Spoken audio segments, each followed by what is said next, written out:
So we get to the hotel and walk up to the door, and there's a sign on the door: no power, no water, we're closed.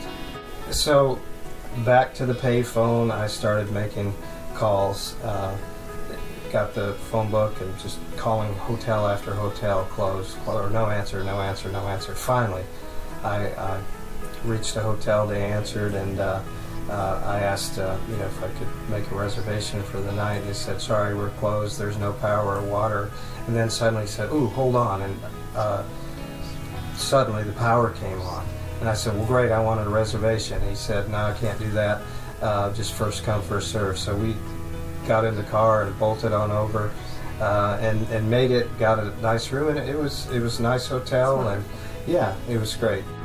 As we reflect on that story, one of the things that's so pivotal in our minds is, even in the midst of the storm, literal storm, God's faithfulness was so evident in so many ways, in so many big things, like our peace in the midst of it. We were tired and we felt crummy and it was stressful, but yet at the same time, standing there in the ceremony was absolutely everything that we dreamed it would be and more. But then his faithfulness in the little things too. There were so many evidences of his watch care over us. You know what? I didn't run out of gas on the way to wash my hair. And security guard happening to walk by the door when we had this tiny window of opportunity to get our passports and get all of that stuff, and finding her dress. The power came on only at the church, not the whole surrounding area. All the little details, God was absolutely in the midst of it.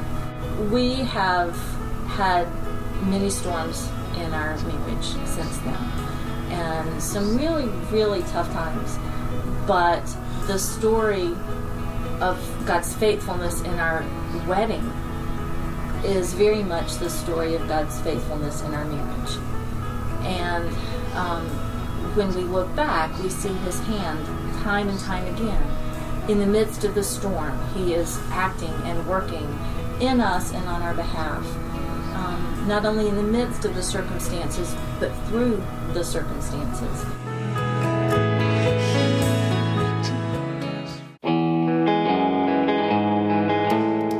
Next morning, we get on a plane to Canada and head to the mountains. So we get there, we're all relaxed now, all this mess behind us.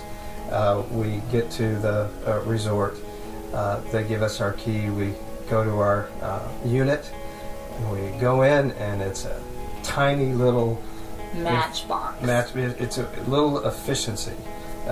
It was so small that we had to get to the one window that was in the place. We had to crawl over the bed. We couldn't walk around it even. The bed filled the room. We crawled over the bed. We pulled back the curtain, and our view was a dumpster. Only a dumpster. That was it. It was green.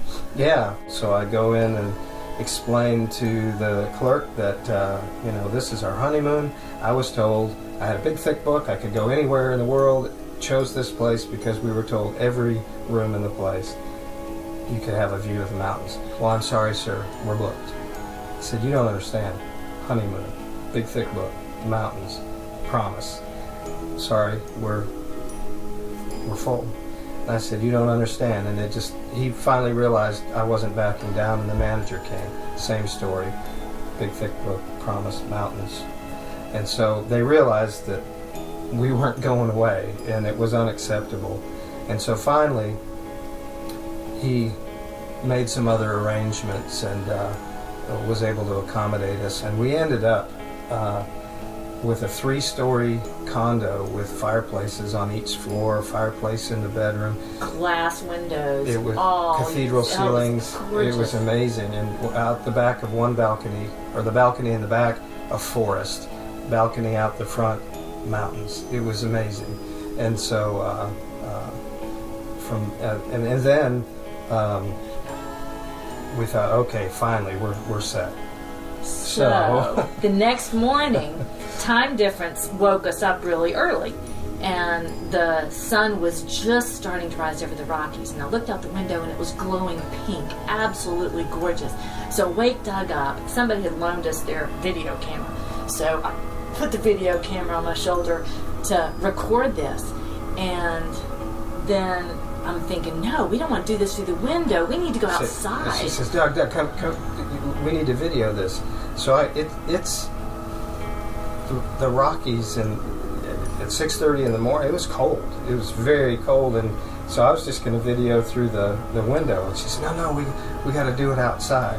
So the first thing you hear on the video is I'm videoing, and the first thing you hear is her behind me going, "Oh no, I locked us out." So here we are on the balcony, 20-some degrees in our bathrobes. It was our honeymoon, and we're locked out. Here, locked out, and so this was a resort, so they had this parking lot and all these units, and so can you imagine you're this businessman who I saw walking across the parking lot. So you're a businessman at 6:30 in the morning.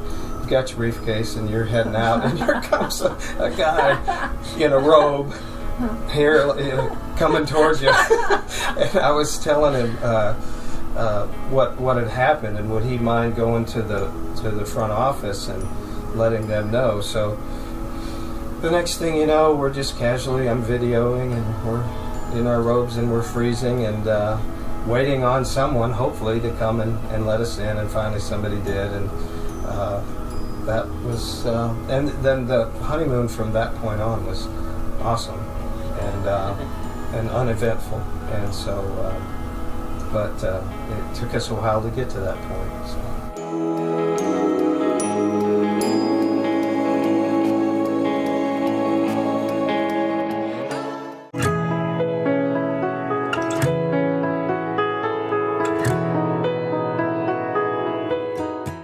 While we were there, we went back to Banff Rocky Mountain Resort, and just kind of to look where we had been before.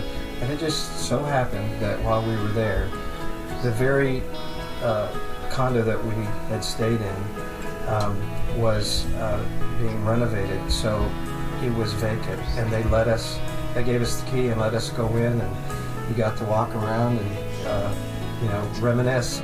But as Terri mentioned, there's been some dark times in our marriage, and that was one of them, and it kind of had come to a head before we left, and so before we left on the trip, really neither one of us wanted to go, and I certainly didn't want to go lead worship and minister when just things were not right, and so but we went anyway. And then while we were there, and I don't think either one of us could point to anything that happened or that was said, or I just think God intervened in a powerful way in our relationship, and He surprised us both by giving us a fresh start. It literally was a miraculous fresh start. Not only did He bring healing in the struggles that we had been having, but He gave us an incredible new fresh vision for the future. And so the miracle of that is, not only did He fulfill our dream for going back for our 20th anniversary, but He did it against our will. He gave it to us. We didn't even want it. And He sent us, and once again proved Himself faithful, even in our difficult journey, much of which was our own fault and our own sin. And He plucked us out, plopped us right down in Banff, Canada, and restored and redeemed and healed and blessed. The one thing I take from this whole story is God's faithfulness, and how, like she said, how He worked in us even against our will, and even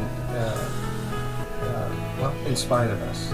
And often, not only did it seem impossible that He could do it, or that He would do it, often we didn't even want to do it. Like when He sent us on our 20th anniversary miracle trip, He sent us kicking and screaming. God, praise the Lord that He did.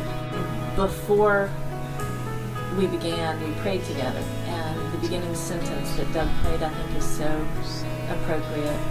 And that was, Lord, thank you that we have a story to tell, and thank you that we're still together to tell it.